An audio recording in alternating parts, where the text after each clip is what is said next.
Good evening.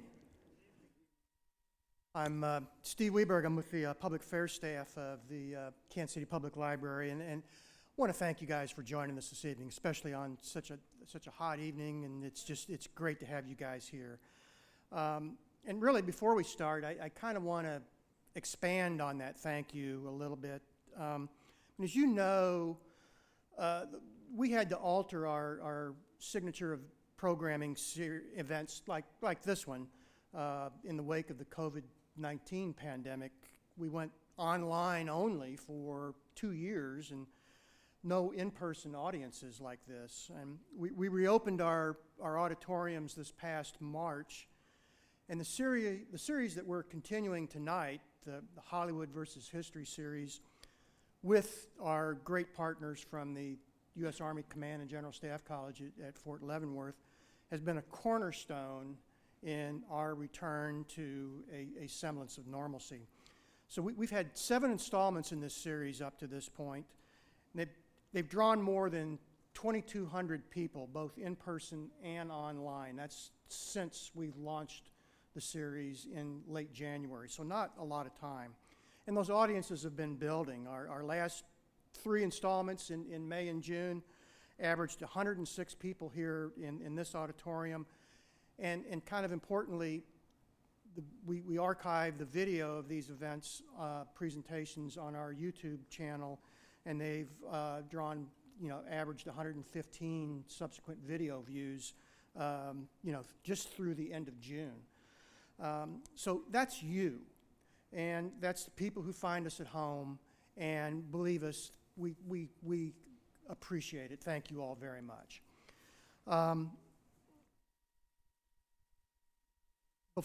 Just before the onset of the pandemic, this was back in January of 2020, we drew a crowd of almost 180 people to the Central Library for a fascinating program on the great breakouts and rescues from POW camps during World War II. And we had 2 speakers, David Mills and Kayla Westra, who had literally written the book on the subject, Great Wartime Escapes and Rescues.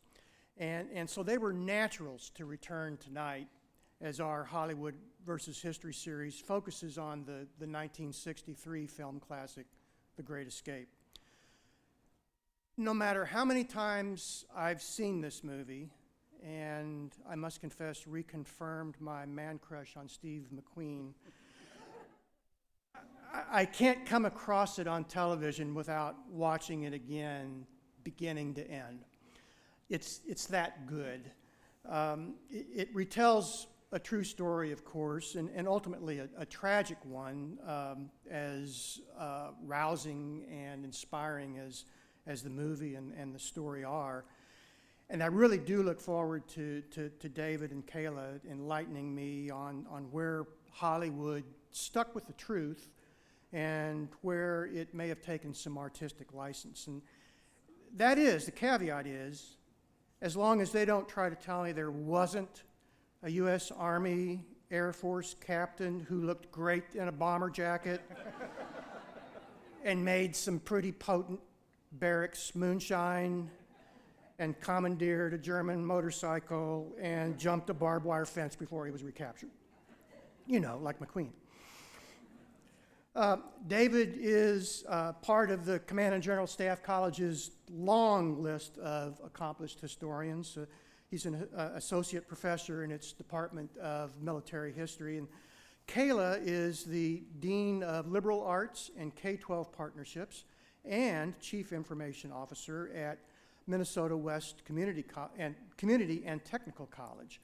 And she is a former English teacher. And I think I may have hit the touchpad and just advanced your PowerPoint, which I apologize. Anyway, it's great to have you all back with us tonight. And I also I think we have at least one member of the Command and General Staff College Foundation Board here with us tonight. The board supports the Command and General Staff College in its really critical role of educating our country's military leaders and helps in many ways to connect the American public to the Army. And beyond the college, we also thank the foundation and members of its board.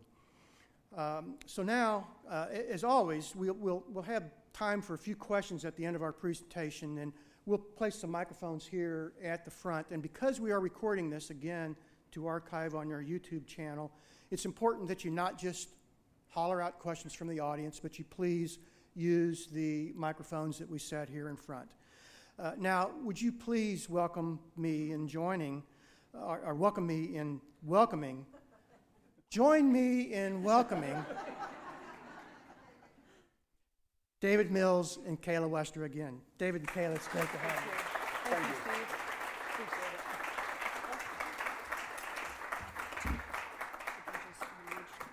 it. Yep. Thank you. Well, good evening, everybody, and thanks so much for coming out on this steamy night. And we are extremely honored to be here. And I would be remiss if I didn't embarrass my good friend Chris Johnson, who is the liaison between the Command and General Staff College and the Kansas City Public Library. And he absolutely hates that I'm doing this. Loves it. No, he hates it. I'm telling you. But thank you, Chris, for everything that you've done.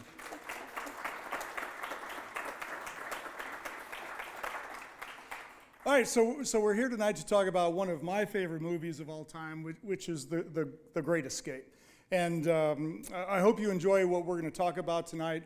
We're going to talk a little bit about the movie. We're also going to kind of veer a little bit off script and talk about Steve's favorite actor, which is Steve McQueen, a little bit. So I hope you'll bear with us. So I was going to introduce Kayla and I as the authors of a book about the Great Escapes and Rescues. However, Steve did that, so never mind. So we were actually here several years ago talking about our book that we co-wrote. So Kayla and I have been friends for about 13 years now. We first met when I came to Minnesota West Community and Technical College as an instructor. We were both instructors at the time. Even though we both moved on to do other things, we've remained friends. Even though the miles separate us. She's in Worthington, Minnesota, and I'm down here at the Staff College. But still, we've managed to collaborate on a couple of different projects, which is always fun. And so, the Great Escape. I mean, it is such a classic movie. When I heard that Chris Johnson was putting together a Hollywood versus history series, this was an easy one to talk about. We wrote about it a little bit in the book, and it's such a classic movie that it's a ton of fun to look at. So thank you, Dave. Go ahead and there you go. So yes, we're going to talk a little bit today about the movie The Great Escape, and probably many of you in here have seen it. So do we have a show of hands? Has everybody here seen The Great Escape? How many people have seen it more than 5 times? All right. We're going to go a little higher, 10 times. Oh, there's still hands. 15, 15, 20. All right, is this like Christmas with the Cranks at our house, like every year? All right. So this is a movie, right, that's become part of our lexicon in American culture, right? This is a movie that is in a bit larger than life, much like the story that it tells. So Dave is a military historian, and I'm an English teacher, and I'm a storyteller. So keep that in mind as we're talking about things. Military historian, not military historian. All right, let's keep us straight. I know it's difficult sometimes, but yes, we've been friends a long time, and I appreciate the invite to come down here. I said to Dave earlier, we talked about this a year ago, and now here it is, right? So pretty fun. I love reading the IMDb database, like what the movies are about. If you haven't done this, it's kind of, English teachers take fun in poking at people's language, right? So if you read that description, who wouldn't want to run out and watch this movie, right? But it's much more than that little blurb. Director was John Sturges. Other movies that he produced included Gunfight at the OK Corral, and also one of my other favorites, which is Magnificent Seven. So if you're a fan of his work, you might see that a recurring theme in some of the things that he talks about. The book was written by Paul Brickhill, which the movie was based on, and this is one of the things that we read pretty extensively. It's a first-person account, right, of being. Paul Brickhill was at Stalaglov 3. And so hearing some of these stories from his point of view and from some of the other prisoners are what made this movie, I think, as great as it is. Screenplay, and then of course the stars, right? This movie was full of stars, and looking back, right, we can say all of them were big. It's a little more difficult for those of us that weren't around in 1963 to know exactly like how they ranked. We get a little bit of an idea about that if you start reading about Steve McQueen and how much of a role he wanted in this movie and how happy he was with the original screenplay, but you might talk about that later, so I won't steal your thunder. But it was released as any good American patriotic movie on July 4th in 1963. So the author was Paul Brickhill. He was actually there. I think one of the things that's pretty interesting about him is he was a journalist before going in and enlisting in the Army and becoming a pilot. He was shot down over Tunisia and sent to Stalag 3 in 1943, I believe it was. He was involved in organizing the escape, and he actually volunteered as a tunneler. So one of the things that you'll notice in the movie is the Charles Bronson character, right, develops claustrophobia. Well, that was actually Paul Brickhill that developed claustrophobia and was not able to continue as a digger. After that, he worked as organizing with the forgers. He was still involved, but he couldn't dig. And in fact, he was listed as too high of a risk to go through the tunnel. They were afraid if his claustrophobia got the best of him, that he could foil the entire escape. So kind of sad there, but in the hindsight, when we know what happened to those who escaped, he was able to write down bits and pieces of that story while he was still at Stalaglov 3 and get those pieces out. They of course didn't have journals where they could keep all of these stories, but bits and pieces of the paper, he and other prisoners of war wrote them down and got them out to safety, and then he was approached in about 1949 to write the book, came out in 1950. So you can see there a little bit of a gap in time from when the book came out to when the movie.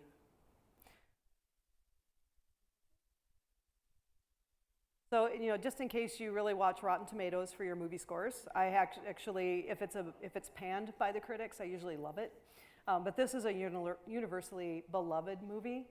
Just to give you a little bit of a gauge, Saving Private Ryan has very similar scores. And so it is something that, almost 60 years later is still very popular. All right, so any Ron White fans out there? Ron White, the comedian? So some of you are familiar with his work. So he quite famously, he has a joke that begins, before I can tell you that story, I got to tell you this one. And so that's what we're doing here, is we kind of take a turn away from the movie for a second. So we kind of have to set the stage for what's going on in 1963 when this movie comes out. And here's a spoiler: it's the Cold War. Right, so the 1950s, the 1960s is the height of the Cold War conflict, and this movie comes out July 4th, 1963. And so let's kind of lead up to the release of the movie. Anybody recognize the handsome fella in the upper left? Yeah, it's Nikita Khrushchev, right? So this is 1959. Nikita Khrushchev comes to the United States. He visits Washington, D.C., he visits California, and he goes to Iowa. Our neighbors just to the north of us. Khrushchev is absolutely enthralled and mesmerized by American agricultural productivity. What he's trying to do is figure out the secret to American agricultural productivity, which absolutely contradicts communism, which is individualism and capitalism, right? So the harder I work as a farmer, the more money I'm going to make. So this is him in Iowa, holding up an ear of corn, obviously, as a symbol of what it is that he's trying to bring to the Soviet Union. So this was perhaps the height of American relations with the Soviet Union, but things quickly go downhill because who is in the top center? Francis Gary Powers. That is absolutely correct. He's the pilot, the U-2 pilot who shot down over the Soviet Union. The American government figures that no plane and no pilot could ever survive a shoot down from that height. Surprise, he does. And so to the great embarrassment of the United States, the Soviets produce our pilot. The next one, the top right, is a little more difficult to identify, but it's April 1961. Anybody? It's the Bay of Pigs invasion. So the Kennedy administration, very well done, as a matter of fact. So the Kennedy administration arms a number of Cuban rebels. The idea is to overthrow the Castro regime. It's a colossal failure.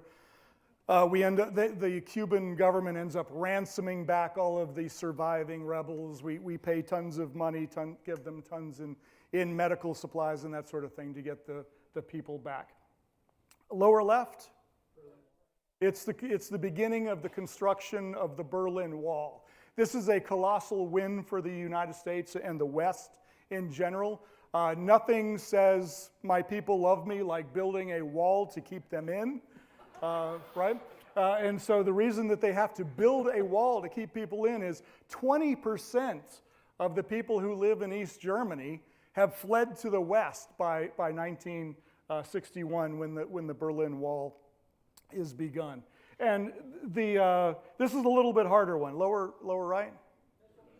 The Cuban Missile Crisis. This is a declassified CIA map depicting the range of various nuclear weapons and where they could reach in the United States. So let's talk about that for a second. So what else is going on in 1963? Well, the Civil Rights Movement is going on in 1963. So this handsome fellow on the left is James Meredith. He is an Air Force veteran.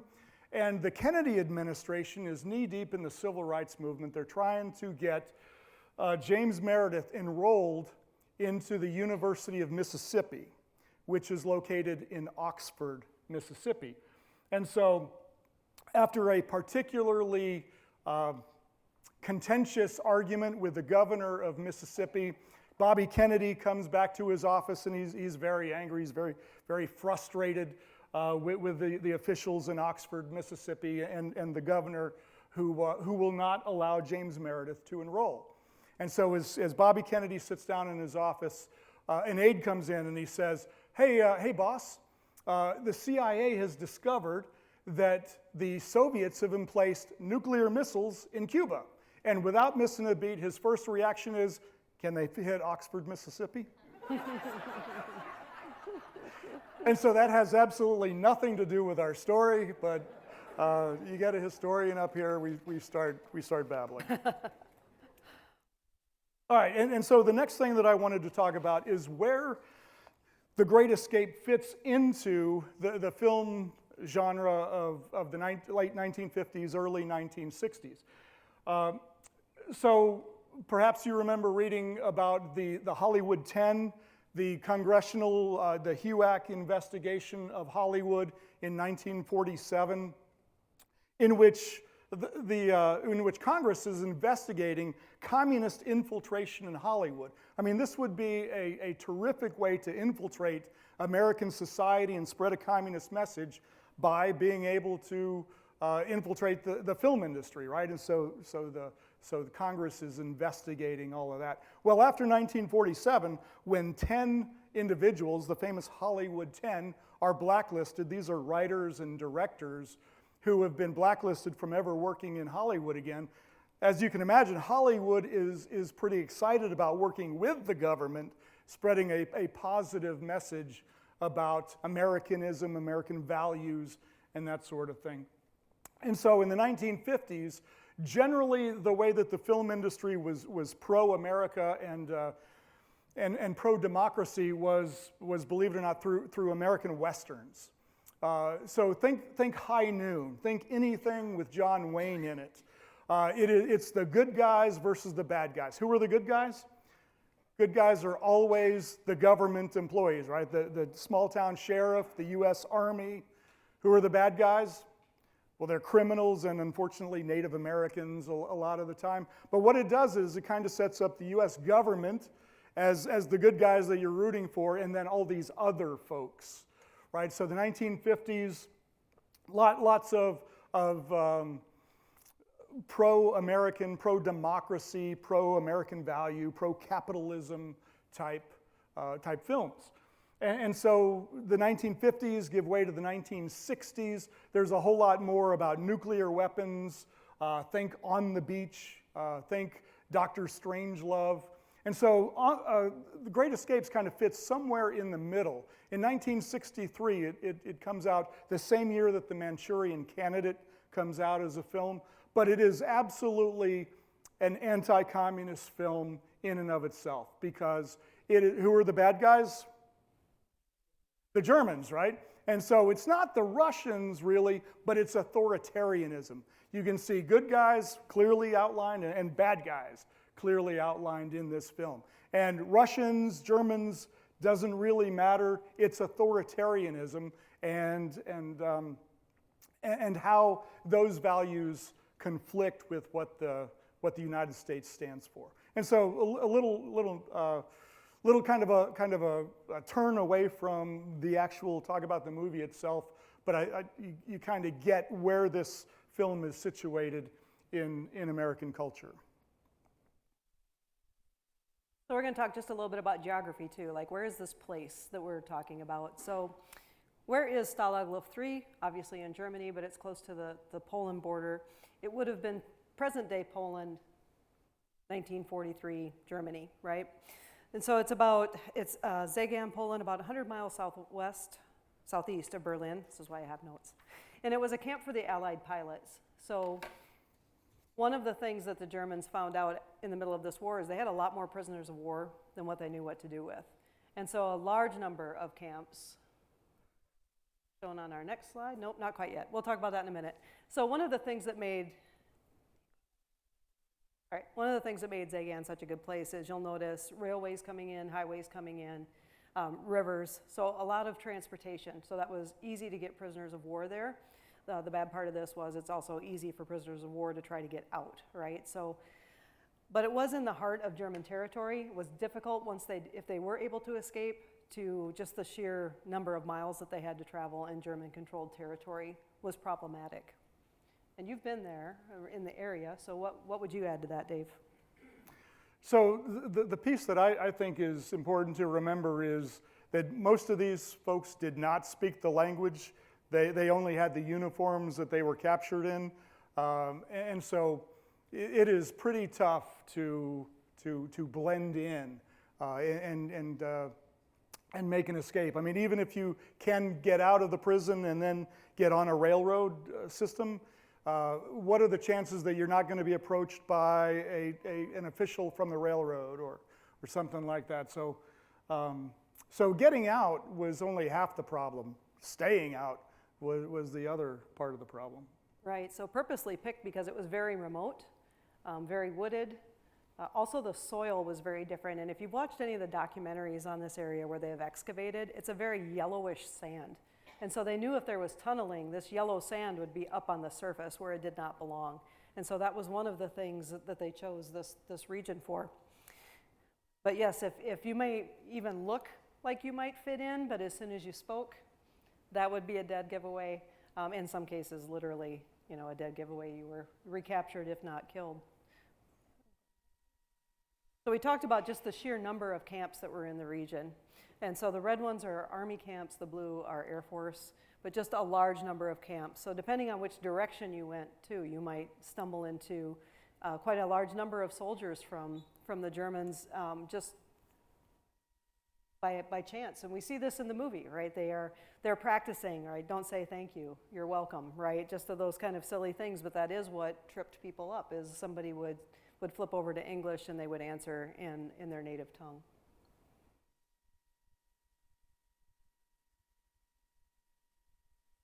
So this is a map that shows us the camp. And so we're going to spend just a little bit talking about the actual camp and the actual escape. And I've got some notes on this because there's a lot of data.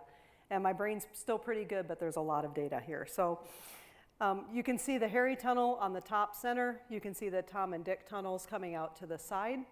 The Tom tunnel was dug next to a stove chimney in Hut 123, but it was discovered by the guards before they got very far. It was dynamited and taken out. So one of the things that the movie does not accurately portray is the names of the tunnel. And if you study that at all, that's one of the first things I think you pick up on is a little bit of an anachronism. Dick was dug in the shower room of Hut 122, and then they expanded the camp to that side. And so what they found was they'd have to go even farther, so they stopped digging. They used it for soil, so they would put that sand that we talked about, that yellow sand, in that area. And they would also store the supplies they would need. So Dave talked about the clothing. So they needed clothing that would fit in if they got out. So they would create this clothing. They had people who were very good at that with sewing and creating things that looked like business suits. Also their papers and anything else that would, rations that they might keep for when they were escaping. So we had that loose sandy soil they talked about. There's also elevated housing, so they show that pretty well in the movie. You could actually see underneath the housing. And then the third thing that would trip you up was the seismographic microphones around the perimeter of the camp. So if we go to the next slide, we will see a picture that shows what this looked like. So they had to go down 30 feet to get underneath those microphones. So that is why there was so much depth. There was also a workroom of sorts at the base, and then you'll see two junctions in the 336 feet that it goes out. This took a year of construction. The movie did not show an entire year of construction, but it was completed in March of 1944. Again, dug to a depth of 30 feet to get past those microphones. It was shored up by some 4,000 wooden slats from their beds. And this is actually depicted in one of the movie scenes. One of the guys jumps into his bed, and if you remember what happened, he falls straight through, right? And so one of the things, actually, I think it was Bushell that devised, was taking some string and trying to rig that up, and that is based on a real scene where he only had like 8 slats left in his bed, and so he was trying to use string and still fell through. I also saw an interview with one of the survivors, and he talked about how damned uncomfortable those beds were when they got down to 8 slats, as you can imagine.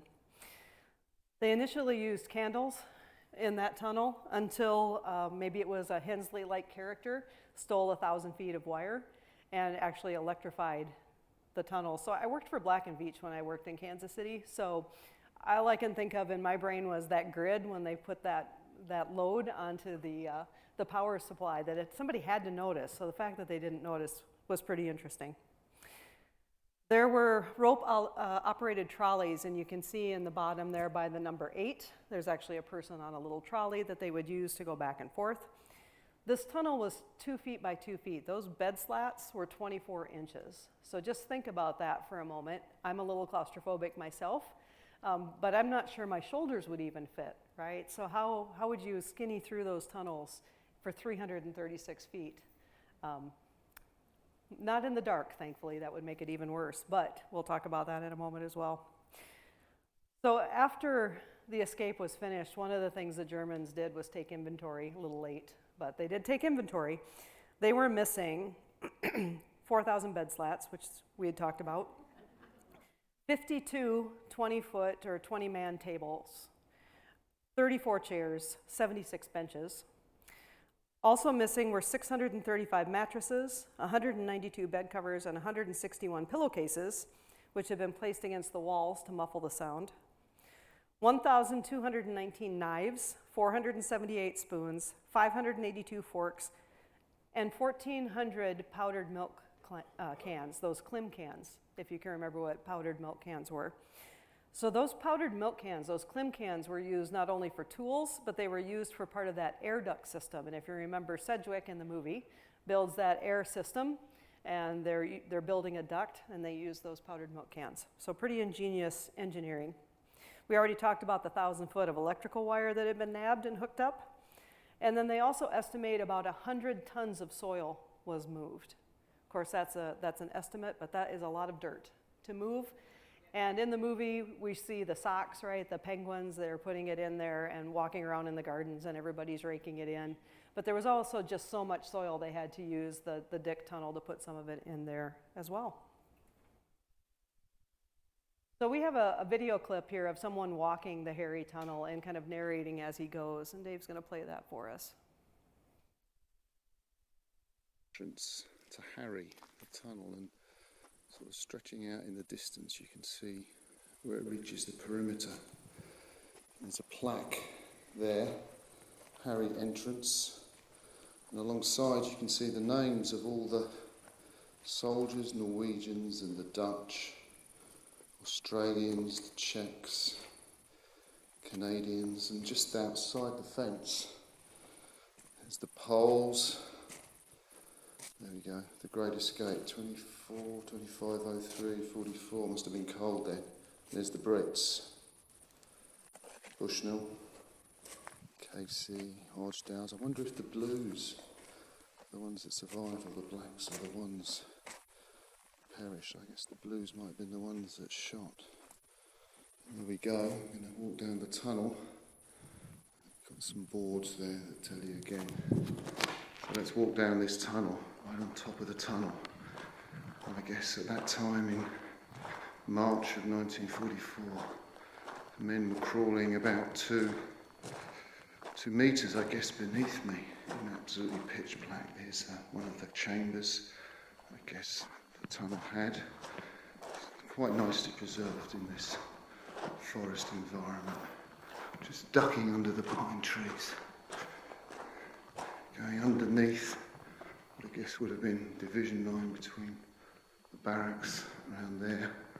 Continuing, you just see over there, it's the cooler block where people were sent. Us in the film where Steve McQueen would have bounced his ball, his baseballs, the baseball, and that's the hospital block there, which you saw from the other side. There's another chamber. I'm just getting up. You see my car there on the right, but here's the end of the tunnel. We're getting close, and of course as they came through, absolute silence was imperative.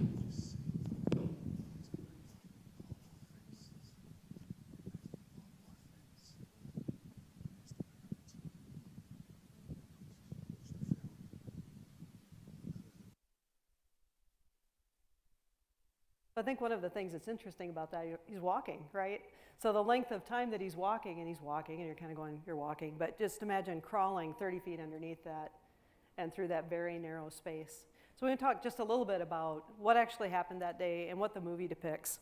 So we know that later that evening, about 8:45 actually, they got into the tunnel and they started moving people through. So one of the things the movie depicts is that this is a spring day. It was not spring in March 1943. It was actually very cold. It was the coldest winter in 30 years, and there was snow on the ground. And so that piece of it's not quite accurate, but you can imagine the level of difficulty, how it is ratcheted up based on the weather conditions.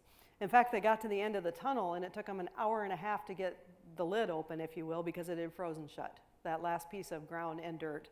And so that slowed them down.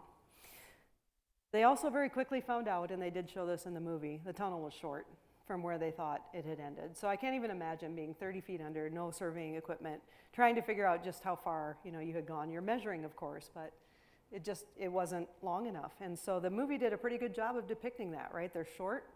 How did they get out with that rope and signal to people? That is actually what they did. They would signal when either the guards were looking the other way or they thought they could escape. So they did run that rope from the escape hatch, and then the first man would tug on it and someone would come.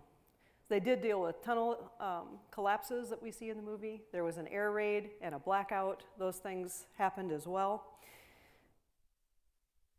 At about the 76th man was the last one out. Number 77 is caught. And I did hear an interview of the man, I believe he was number 78, and he just talked about scurrying back down that tunnel as fast as he could because he was sure a German was going to come down that tunnel and start shooting. And he was going to be in the line of fire. So to hear that first person narrative, right, of just the chaos that ensued after they got caught was pretty interesting. And so they scrambled back to the barracks. They started these little bonfires and burned all their papers because they didn't want to get caught with them. Some of them ate rations. They got rid of these suits that they had been wearing. And nobody would give up the entrance to that tunnel. In fact, one of the German officers had to crawl from the end back down in, and then he knocked and somebody let him in. So they knew that the game was up at that point. And so, a lot of the things that they show in the movie are fairly accurate. The claustrophobia, right? It's just not that person, it's somebody else. But a lot of those things are woven in. Those men working together, there were 600 men out of about 10,000 that were in the camp that were working together. And Roger Bushell swore them to secrecy, and what's the joke about, if you tell 3 people a secret, 2 of them have to die, or, the secret is not a secret anymore. But 600 people working on a tunnel. Bushell actually threatened him with a court-martial if anyone spoke about that. So that was pretty accurate. Leaving by ones and twos, that was pretty accurate, not big groups. There was one larger group, I believe it was about 14, and they were with one really good German speaker, and he walked in and he bought 14 train tickets, which seems like it might be a little bit obvious, but they were able to get on the first train. They were recaptured later. So the movie depicts the walking, the by rail, the biking. All of these things were part, maybe not motorbiking, but biking was okay. And then, of course, we talked about the claustrophobia that Brickhill suffered from.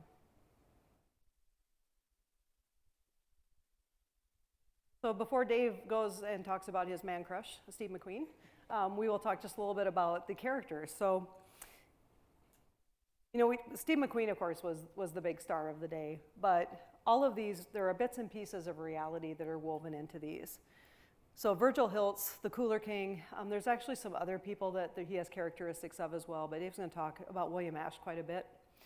Bartlett, or Big X, Richard Attenborough, was Roger Bushell, the Royal Air Force pilot.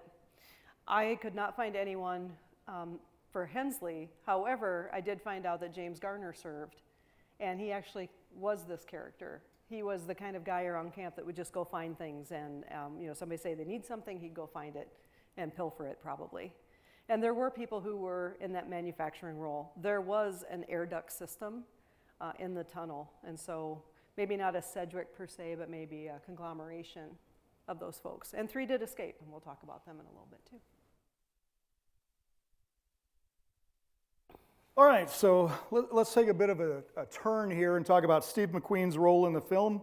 He played a character named Virgil Hiltz, who was a completely fictitious person who was based on the life of a guy named William Ashe. So it's kind of interesting that Steve McQueen, who played William Ashe, was known as the King of Cool, and William Ashe was called the Cooler King. And so how many people here remember the old series Hogan's Heroes? Yeah, right. What is a cooler? Yeah, it's for punishment. It's solitary confinement. It's usually a pretty small cell. Well, the Cooler King was William Ashe, and we'll talk about why he was known as the Cooler King. But as we talk about this, notice how much each of these two individuals have in common. So one of the most interesting characters in the movie that had absolutely nothing to do with the escape was William Ashe, or the Steve McQueen character. William Ashe was not one of the 76 who actually escaped. He was in prison. He was in the cooler for a different escape attempt. And so that whole piece we'll come back and talk to. So William Ashe was born in Texas, and before the United States got involved in World War II, he went to Canada, denounced his American citizenship, joined the Canadian Air Force, winds up in England, and is subsequently shot down in March of 1942. So right after his plane is shot down, he walks to the nearest village. He knocks on a door. A woman opens the door, invites him in, gives him something to eat, gives him some civilian clothes. All he has is his uniform. That kind of sticks out in Europe. And so he takes these civilian clothes and goes on his way. Along the way, he's discovered by the French underground, the French resistance, who put him into their system, and they're trying to get him out of the country. Except when he gets to Paris and he is staying with a couple in their apartment in Paris, the Germans find out about it. The Gestapo breaks in, busts down the door. The couple that he's staying with is arrested. He's discovered as an Allied flyer, and he's put into the prison system. What he eventually comes to understand is that all of the people who have helped him along the way are executed by the Gestapo. And so he thinks, what can I do? As a prisoner of war, I've got very little recourse. I've got very little opportunity to rebel, but he thinks, well, if I can escape or attempt to escape, then that's going to keep the Germans busy. That's really all I have to offer, the memory of these people who tried to help me. And so he makes it his mission to try and escape as many times as he can. Now, I can't find an accurate number of times that Ash tried to escape, but it's in the dozens, right? And so some attempts were very thought out. He took months of meticulous planning, tries to escape. Other times it's just a target of opportunity. Hey, the gate's left open. I'm gonna just go for it. And so every time that he attempts to escape, he's always caught. He never makes it back to England, but that's really not the point. Every time that he's arrested, every time that he's caught, he's either transferred to another facility, another prison system, or he's sent to the cooler, as we talked about. That's solitary confinement, right? So between 1942 and 1945, the 3 years that he is a prisoner of war, he's in solitary confinement for 6 months.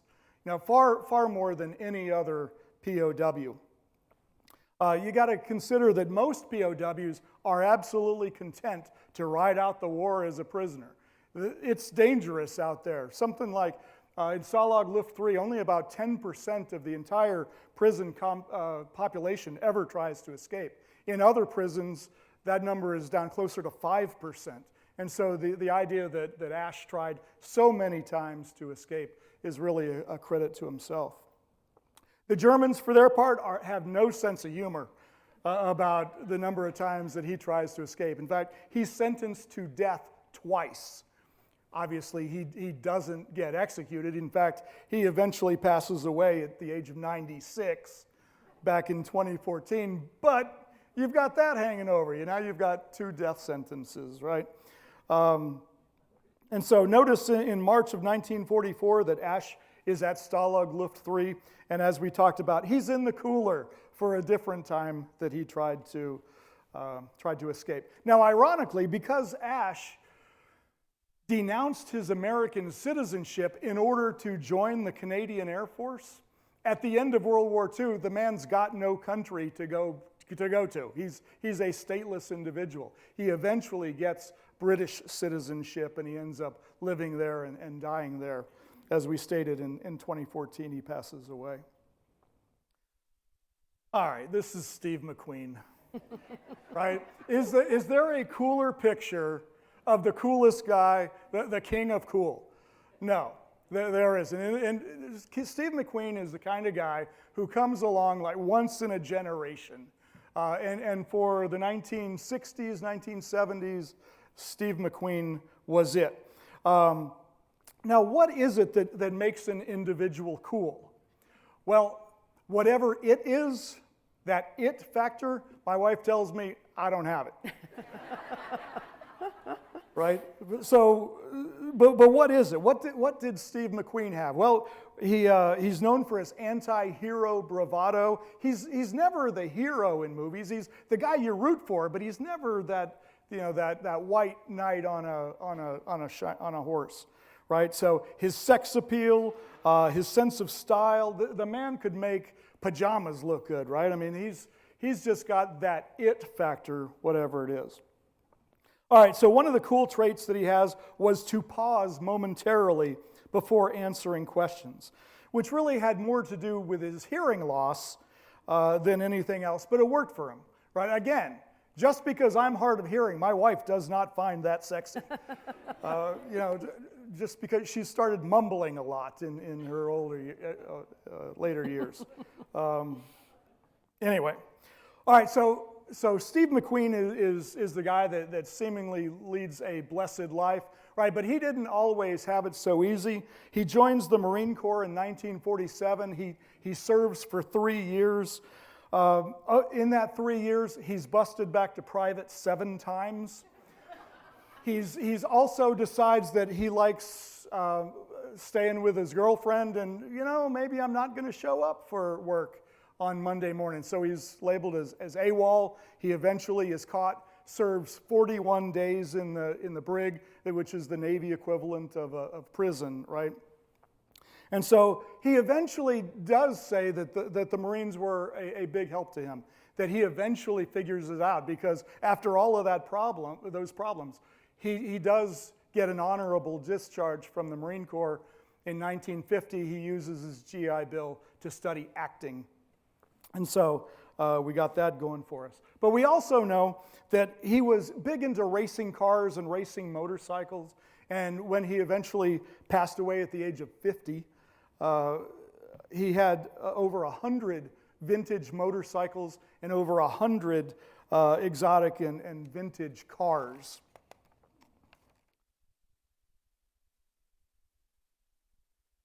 So the two most famous scenes or items that we remember Steve McQueen for in this movie was one, the baseball scene, right, where every time he goes to the cooler, he's throwing a baseball against a wall. That never happened. William Ash did not have a ball and a mitt, and so that was a bit of Hollywood license, but that's okay. And the other thing that we remember Steve McQueen for in this movie is the scene where he jumps the fence, right? And so what kind of a show would this be if we didn't have a short clip of Steve McQueen?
Los, aufstehen!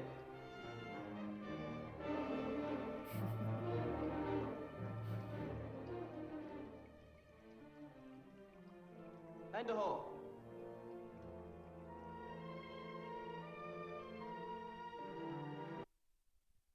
All right, so a couple of things about that scene.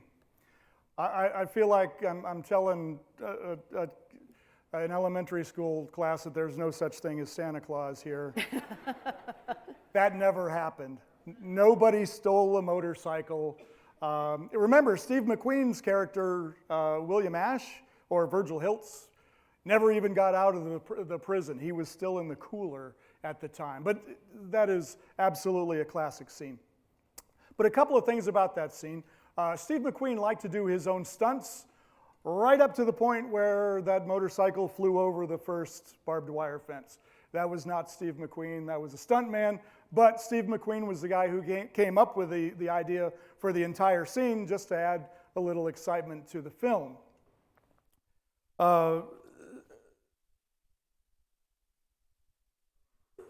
was a little bit of a prima donna too. He wanted his character to be a little bigger, and so this was one of the things that he asked them to write in.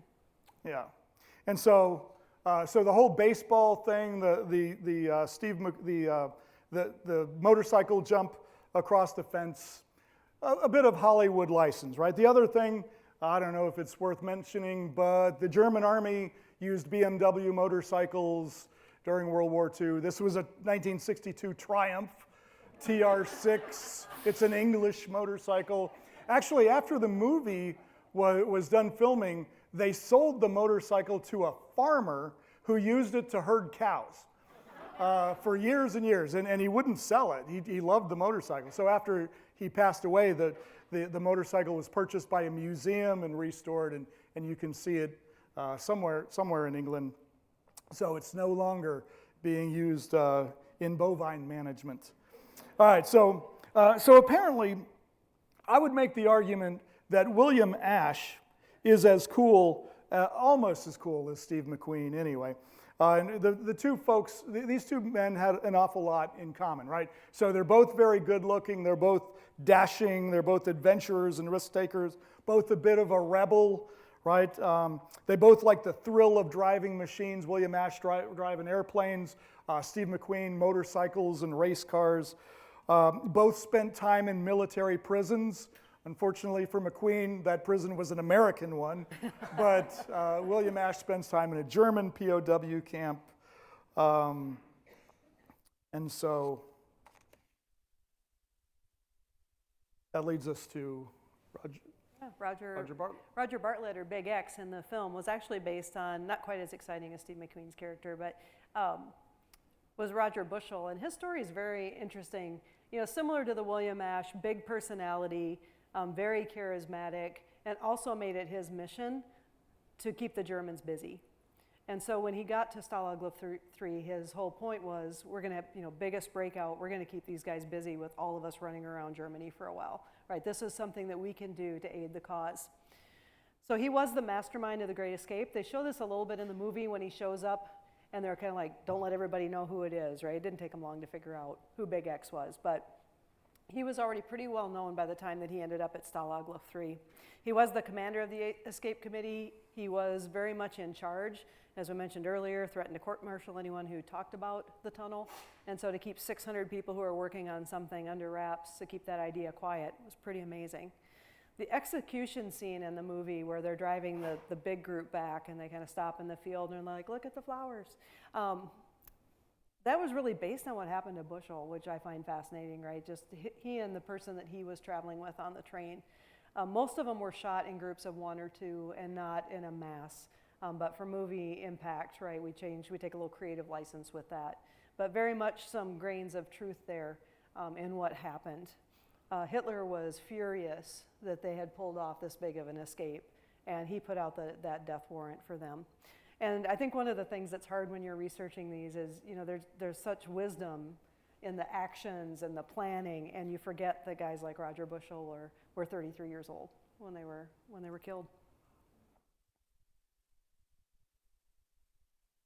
Another thing the movie shows is who got out, and there's 3 people, so that was actually accurate. I was kind of glad to see James Coburn get out, one of my favorite characters in the movie, but there was no Sedgwick that we could find. But these 3, 2 Norwegians and a Dutch pilot, so Pierre Bergsland, Jans Mueller, and Bram van der Stok, to hear my husband's great-grandfather say that in Dutch. So you can see on the map, so there is a wandering trail to the south through France and back up and around, back to England. That is actually van der Stok, and the other 2 went up to the north. And so quite a journey through much of it enemy territory to get back. So the fact that even 3 of them got out is very amazing. So overall impressions of the movie. Well, I love movies, and as faculty who used to have offices next to each other, we would talk about what we were teaching from and how do you use movies, right, to get people interested in history. And I think The Great Escape does a good job with that. There are some things that are very realistic in what happened. 3 really did get out. For example, their characterizations of how they prepared to get out and the building of the tunnel, and some creative liberties, right? But is that necessarily a bad thing? The military historian's probably going to say yes. And I'm going to say if it gets students interested in history and they'll go and read about the real characters like William Ashe, then it's done its job. And so the people, the timelines, the weather, they did this pretty quickly.